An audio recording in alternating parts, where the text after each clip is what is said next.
Senator JB, excuse me. Matanong ko lang, bakit ba kayo nakatalukbong? Hindi naman kayo testigo.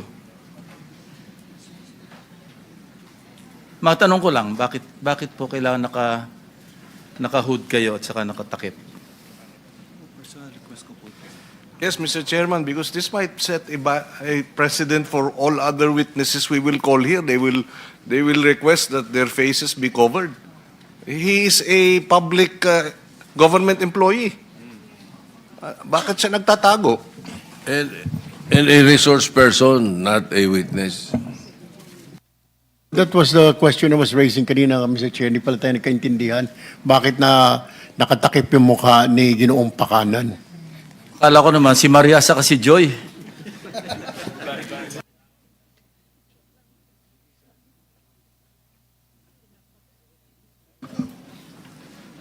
Your Honor, it's my request po as the good chair stated a while ago for my protection po. And security po. Pero nasa kulungan ka na ngayon. You're in detention right now, di ba? Aren't you in detention already? Yes po, Your Honor. Mr. Chairman, I don't see the basis for his request. I do not see it as valid. How can he?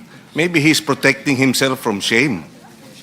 Baka nahihiya siya dun sa mga kasamahan niya o kung sino kaya ayaw maipakita yung kanyang Ano mukha. talaga ang dahilan bakit kayo nakatakip?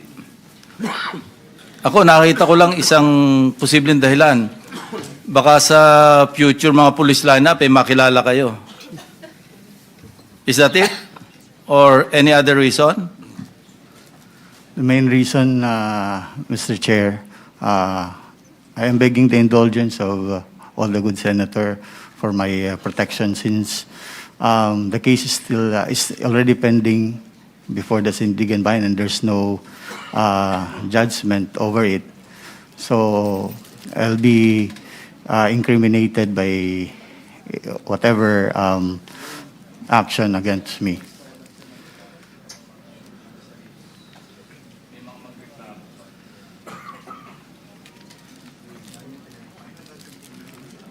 So, natatakot ka na baka ito, public hearing, merong makakilala sa'yo at magreklamo pa laban sa'yo dahil nakilala ka. Ganun ba yun? No, Your Honor. In fact, Your Honor, andito po ako to honor your subpoena. Yeah, I know that. Opo. Ang tanong namin, hindi yung presence mo, bakit ka tama si Senator Pangilinan, ano? It could set a bad precedent. Baka lahat ng witnesses namin, resource person, nakatalukbong. At hindi namin papayagan, unfair yun.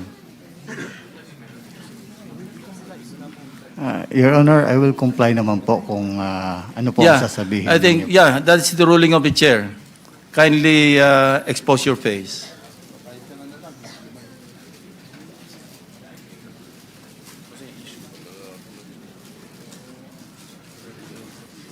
Please continue, Senator JB.